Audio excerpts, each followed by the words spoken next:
কলিয়াবৰত অগপৰ বৰ্ধিত কাৰ্যনিৰ্বাহক সভা অগপৰ ভাতৃ সংগঠন অনুসূচিত জাতি পৰিষদৰ লগত অনুষ্ঠিত হয় এই কাৰ্যনিৰ্বাহক সভা 2026 নিৰ্বাচনক লৈ তৎপৰ মিত্ৰজোঁটৰ অংশীদাৰ দল অসম গণ পৰিষদ সভাত অংশগ্ৰহণ কৰি অনুসূচিত জাতিৰ সংৰক্ষিত আসন সন্দৰ্ভতো মন্তব্য অগপৰ সভাপতি অতুল বৰা লগতে বিধানসভা নিৰ্বাচনত আসন ভাগ বটোৱা সন্দৰ্ভতো মন্তব্য কৰে সভাপতিগৰাকীয়ে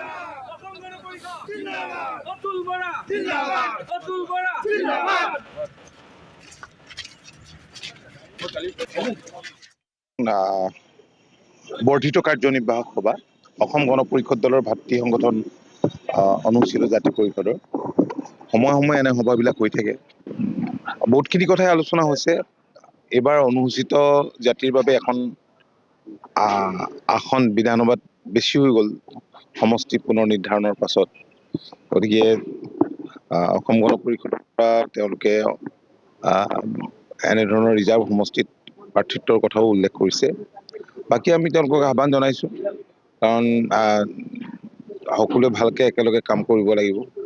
আৰু দলৰ মূল ভেটিটো তেতিয়াহে শক্তিশালী হ'ব 2016 চনত বা 2021 চনত আমি বহুত চিটত আমি প্ৰতিদ্বন্দ্বিতা কৰা নাই গতিকে এইবাৰ আমি কথা বতৰাখিনি এতিয়ালৈকে আনুষ্ঠানিক ৰূপ দিয়া নাই বা আনুষ্ঠানিক ৰূপ পোৱা নাই আলোচনা কথা বতৰাত এইখিনি স্পষ্ট নাই আসনৰ কথাটো মই নকওঁ সেইখিনি কথা যি আছে পাৰস্পৰিক যেতিয়া আলোচনা